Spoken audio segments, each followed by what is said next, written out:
Farhad Alaaldin. Farhad is the chairman of the Iraqi Advisory Council. Good to have you on the show, sir.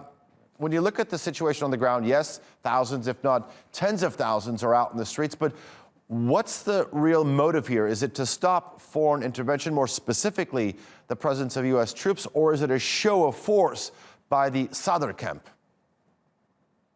Oh, thank you for having me. The protest today is a demonstration that the Iraqis want to get back their sovereignty and they don't want foreign interference in any way. And the Sadr's movement were on the top of this movement. But it was also a way to prevent any escalation, which some of the armed groups might have wanted or were calling for, especially after the attacks, the rocket attacks at the airport, and then the Iranian retaliation. So the situation was very tense, but in a clever move, the Muqtada Sadr have headed this march and organized it, and they controlled it completely and ended in a very peaceful way. Okay, so this is all about sovereignty and national unity. The protesters, as well as many politicians in Baghdad, are calling for the withdrawal of U.S. troops. But my question to you, sir, is how realistic is that? I mean, can the parliament take a binding measure to get the U.S. to leave? In today's sermon by the Grand Ayatollah Sistani and in the statement that was read by Muqtada Sadr and the government, Iraqi government, they all have been calling for a dialogue for regulating and organizing any withdrawal according to a timetable.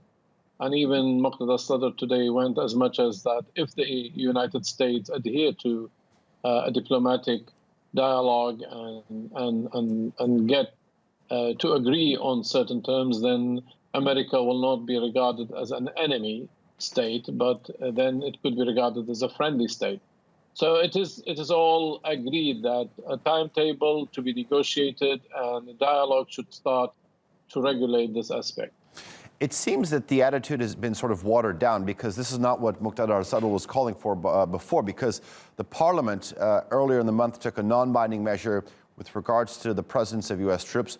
Muqtada al-Sadr at that time obviously felt this was too weak in terms of the parliament's response. Can this march force politicians to take additional measures like the ones Sadr had called for before? I mean, I know today he's calling for a timetable, but previously he'd been calling for the cancellation of the security agreement with the United States, the closure of the U.S. embassy, as well as criminalizing communication with the United States. The situation in Iraq is always in flux, and issues change and statements change according to events on the ground.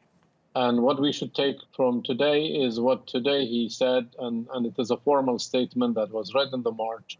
And really this goes in line with the other political leadership, including the Kurds and the Sunnis, where they want an organized negotiation for any withdrawal if it happens, and it should be based on Iraq's interest and making sure that Iraq's integrity and unity is preserved, as well as that Iraq is be able and strong to defend itself as the security situation improves.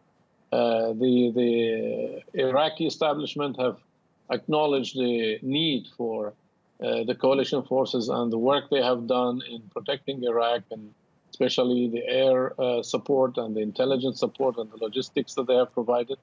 It's been acknowledged by almost everybody, and this is the statement today that we see from Sayyid Muqtada. We're showing pictures of this million-man march in Baghdad as you were speaking. When you look at it, patience is perhaps not the best virtue of Iraqis. When you look at it from that perspective, they have many issues that they want to be addressed.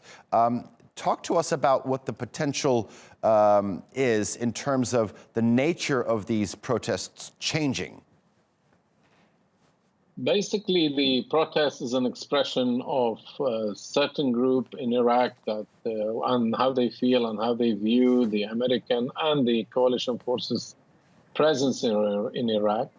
On the other side, there are others who do not share that view, but nonetheless, this is a big majority. And the American presence in Iraq has been since 2003, has gone through ups and downs. And there are people who feel that they should be leaving, and there are people who think they should be staying. So it is in one way a statement made by a certain group of people, and that should be respected by all parties. But at the same time, they are all calling for negotiations and dialogue to achieve any result from this kind of march, rather than using violence or imposing one sector's view on the others. And this is promising for Iraq, and it should be welcomed, in my opinion, by most of the Iraqi players and by the coalition forces.